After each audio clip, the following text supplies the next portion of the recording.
teve um ponto da minha vida que eu tomei um susto quando eu vi que eu sabia menos do que no passado. Depois que eu me formei na Academia Militar, durante mais ou menos uns 6 meses, a rotina de trabalho estava muito pesada, eu fiquei sem estudar nada. E aí, uma hora, eu fui pegar alguma coisa que eu sabia antes e eu vi, caramba, eu esqueci isso aqui. Eu não sei. E aí eu me deparei com uma analogia, eu já não lembro aonde, mas a analogia ficou, que era de um animal chamado assídia, ou seringa do mar. É um animal que ele fica vagando pelo mar durante um tempo, até uma hora que ele acha uma rocha, essa é a missão da vida dele, ele se fixa naquela rocha e depois que ele faz isso, para gastar menos energia, porque o cérebro consome muito, Eu sei. ele digere o próprio cérebro. O Bruno já Eu me era falou uma isso várias assídia vezes. naquele momento. Eu falei, Isso é ficou absurdo. na cabeça dele, porque ele falou, eu jamais quero ser essa pessoa, porque eu conheço gente assim, eu não quero ser essa Aquilo pessoa. me deu pavor, assim, eu falei, não, tenho que voltar a estudar, porque eu quero sempre poder olhar para trás e falar, hoje, em termos intelectuais, porque em termos físicos, o decaimento vai vir naturalmente. Intelectual também, né, no futuro isso vai acontecer, mas eu sempre queria saber mais do que antes. Então, você falou do papel da motivação, essa é a minha motivação para estudar. Você O não quanto quer que a ser uma motivação assídia. é importante nesse processo, porque a motivação vem e vai, né? Exatamente. E é interessante porque, assim, os pacientes que chegam, né, no consultório, por exemplo, da psicologia, né, questionando isso, né? Ah, eu quero estudar, eu quero saber mais, mas, assim, eu não consigo fazer isso, né? E o meu primeiro questionamento é, pra que você quer estudar? Você quer estudar pra quê? Qual é o seu objetivo com isso, né? A mesma coisa para emagrecer também, né? Eu trabalho bastante com emagrecimento no consultório também. Você quer emagrecer pra quê? Qual que é o seu objetivo com isso? Porque se você não tiver um objetivo claro, bem estabelecido, você não vai conseguir manter aquilo, né? Porque você tem que abrir mão de muita coisa para poder alcançar isso, né? Então, se você quer emagrecer, você tem que abrir mão de tomar sorvete até ficar em coma, como o Bruno falou, Infelizmente. né? Infelizmente. Se você quer estudar e ser mais inteligente, enfim, você tem que abrir mão de ir pro shopping com seus amigos, de ir pra festa todo final de semana, né? De, enfim, fazer outras coisas, de dormir, ficar deitado na cama assistindo série, né? Você, ao invés de ficar assistindo série o tempo todo, em algum momento você vai ter que ir pegar um livro, sentar, estudar, grifar, né? Reler, enfim. Então, isso é difícil, isso é cansativo. É muito mais fácil ser assídia, né? Que chega lá, gruda, come o próprio cérebro e fica lá, né? Em estado vegetativo. É muito mais simples, óbvio que é, né? Então, fazer esse esforço contínuo, você só vai fazer se você tiver um motivo claro para isso, né? Se você disser assim, eu vou fazer isso aqui porque o meu objetivo é esse. Então, tá bom, visando esse objetivo, eu consigo, né? Muitas pessoas que estudam de maneira muito sistemática são aquelas que estudam para concurso. Porque elas acabam tendo ali aquilo como objetivo de vida. Então, não faz outra coisa a não ser estudar até passar. Né? Muitas conseguem, algumas não conseguem, enfim. Mas acaba sendo uma motivação muito forte, né? Isso é fundamental. Dentro dessa parte, assim, tipo, tem a motivação, vamos colocar num oposto à procrastinação. Para o cérebro é mais confortável a procrastinação? Olha, procrastinação é uma questão de motivação, né? Procrastinar é você deliberadamente decidir empurrar uma tarefa para frente. E você só vai fazer isso porque você tem alguma questão motivacional te fazendo fazer isso. Geralmente a gente procrastina o quê? Coisas que você não vê nenhum ganho, ou vai exigir muito esforço, ou você não sabe se vai conseguir. São 3 coisas que minam muito a motivação. Você vê se tem recompensa no final, o esforço que você vai ter que empregar e quais são as chances de você conseguir chegar ali. Dificilmente você vai procrastinar, sei lá, uma viagem que você quer fazer muito. E eu vou abrir um parênteses, Bruno, acho legal colocar isso para todo mundo que é professor, que são nossos casos aqui, alunos. Motivação, na minha avaliação, é um dos aspectos mais subestimados da educação. Porque quando a gente está motivado, quando a gente tem um motivo, isso significa no seu cérebro liberação de dopamina. E a dopamina ela vai em áreas envolvidas, por exemplo, com controle da atenção e formação de memória. Então, você ia assistir uma aula motivado... Você grava mais. Muito mais. Muito A química do Muito seu bom cérebro isso. é diferente se você estiver motivado ou não. Agora, por exemplo, se estiverem motivados no que eu estou falando, isso vai mudar completamente A percepção. o quanto você vai conseguir prestar atenção em mim e o quanto você vai conseguir formar de memória em relação a isso. E isso explica, em parte, porque que às vezes você lembra muito uma coisa e ela lembra Aquela muito de formação outra. de memória que a gente está Isso. discutindo. Então faz muita diferença e eu acho que isso é muito pouco discutido. Porque você chega na escola, você escolheu alguma disciplina na escola? A gente não escolhe, você vai fazer, não sabe por que faz, Bhaskara, sei lá o quê. Eu também sofri na escola por causa disso, eu não conseguia prestar atenção. Eu não tenho déficit de atenção, era desmotivação mesmo. Desmotivação. Universidade é a mesma coisa, uma disciplina chata. E agora a gente está nesse novo cenário de educação digital que eu acho muito legal por um motivo.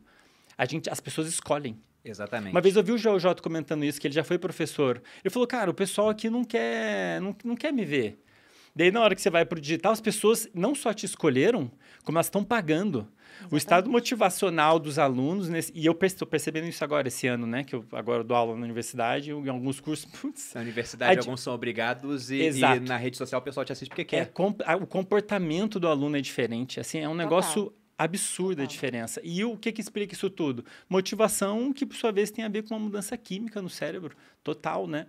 Eu acho legal a gente falar isso pra galera... Não sei, tem coisas que a gente pode fazer para mudar, né? Talvez flexibilizar mais. Lá no Materializa, que é o meu programa de emagrecimento, hábitos saudáveis, eu sei disso, né? Eu falo, eu só vou conseguir fazer com que a pessoa siga a dieta e se esforce agora para colher alguma coisa, talvez muito pouco no futuro, né? Porque o ganho de saúde é muito rápido, mas as pessoas não valorizam isso tanto. Sim.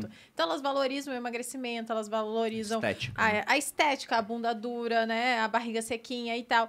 E, para isso acontecer, demora. Infelizmente. A gente gostaria de fazer dieta por 2 dias e tá magro. Mas eu não acho acontece. muito injusto isso, ficar injusto. 1 dia sem comer e não emagrecer nem 6 quilos. E você... nem 6 quilos. É muito injusto. Você só consegue 1, né, amor? Porque Exato. o homem é desgraçado. Mas, e aí, uma das estratégias que eu uso lá no Materializa é trazer a motivação no sentido de que você consegue completar algumas etapas. Então, uma etapa, certamente, quando você vê o emagrecimento acontecer, é muito motivador, porque você quer continuar. Agora que eu tô magrinha, que a minha barriga tá sequinha, eu nem quero comer mais, tô de boa. Eu consigo isso dizer se chama muitos reforço mais positivo, não. Né? Agora, quando você não consegue, você precisa de uma outra coisa externa. Então, eu sempre divido lá as nossas tarefas em etapas, para você alcançar. São diárias. E aí, você meio que tem que... tem a recompensa, você marca a bolinha. Você marcar muito legal. E tal. E eu falo que o legal é fazer... Anotar mesmo e tal. Então, lá no Materializa, as pessoas, elas ficam muito motivadas porque, no final do dia, elas querem marcar as bolinhas corretas. Isso é a base da psicologia comportamental, né? Olha, a Malu, aqui, ela já aplica a psicologia comportamental. Meu programa. Dia 4 de janeiro, abre as inscrições. Anota aí. Me convida que eu vou lá falar de psicologia comportamental para isso. Já está convidada, ao vivo. Pronto, ao vivo. Estou me comprometendo. Isso é a base da psicologia comportamental. Por quê? Porque se você quer atingir algum objetivo, né? A história lá do Pavlov, lá que começou, né? A psicologia comportamental começou com a experimentação em animais. Cão né? de Pavlov. Os cães, exatamente. Então, ele começou a parear os estímulos, né? Ele mostrava um pedaço de carne e tocava uma sineta. E aí, com o tempo, o cão, ele não precisava mais de ver o pedaço da carne. Ele bastava tocar a sineta, que ele já salivava, né? Então, quando você faz esse pareamento de estímulos, ou seja, eu consigo fazer essa atividade aqui, e aí eu tenho essa recompensa aqui, né? Que pode ser marcar uma bolinha, que pode ser, enfim, né? Nas crianças, a gente faz muito a estrelinha, né? Se você arrumar seu quarto todos os dias, a gente vai colar uma estrelinha aqui no quadro. Depois, se você tiver 7 estrelinhas, que é a semana toda, daí a gente vai poder ir tomar um sorvete, a gente vai poder ir no cinema, a gente vai poder fazer alguma coisa que você gosta, né? Pra quê? Pra motivar a criança, pra ela ter ali a estrelinha dela colada todo dia e chegar no 7º dia ela poder fazer alguma coisa. A mesma coisa que você faz com seus alunos, né? Sim, exatamente. Todo dia preenche a bolinha. Quando você preencher tantas bolinhas, aí você vai ter direito a ganhar alguma coisa, enfim, a fazer alguma coisa que você gosta, né? Então, essa é a base, assim, né? Nossa, isso facilita demais. Agora, em relação à procrastinação, Bruno, que você falou... em relação à procrastinação que você falou, assim, a gente tem um mecanismo da procrastinação, né? Porque eu tenho uma atividade, como o Andrei falou, né? Chata, ruim, que eu não gosto, burocrática, né? Que eu adio fazer. Então, na hora que eu sei, por exemplo, uma coisa que eu tenho muita dificuldade é imposto de renda. Todo ano eu perco o prazo. Eu queria que a gente adiasse pra sempre. Eu também queria. Mas, enfim, todo ano eu perco. Eu acho absurdo a Receita Federal saber mais da minha vida do que a Malu, por exemplo. É um absurdo. E não é porque eu escondo dela, porque ela não faz questão de saber quanto de dividendo caiu na vírgula, entendeu? Mas a Receita quer. Então, eu sempre perco o prazo, né? E aí, o que acontece? Eu penso assim, falta 1 semana pra eu ter que fazer a declaração. Daí vem uma ansiedade, né? Eu começo a ficar ansiosa. Eu penso, ai meu Deus, eu tenho que fazer. E eu não tenho os papéis, eu não separei as coisas. E aí, quando eu decido... a recompensa é 0, né? A recompensa é um problema. Menos... A recompensa é evitar dano. Evitar dano. Ser preso, sei exatamente. lá. Né? E aí, quando eu penso, mas ainda falta 1 semana, então eu posso fazer amanhã. Daí, o que acontece? Minha ansiedade diminui. E eu me sinto melhor, temporariamente. Ainda que eu saiba que o mecanismo final disso e o problema que isso vai me gerar se eu realmente não fizer é muito grave. Mas o nosso cérebro, ele quer a recompensa imediata, né? Então, esse é o ponto da procrastinação. Quando eu penso, não, eu posso fazer amanhã, eu não preciso fazer hoje, automaticamente eu me sinto melhor. A minha ansiedade diminui, né? Eu tava num pico de ansiedade, porque eu tinha que fazer aquilo e eu tenho que resolver e Mas aí, quando eu penso, não, amanhã eu faço. Aí, a minha ansiedade diminui e eu deixo pra pensar nisso amanhã de novo, né? Então, eu me sinto melhor. No caso. Eu me sinto melhor temporariamente ali.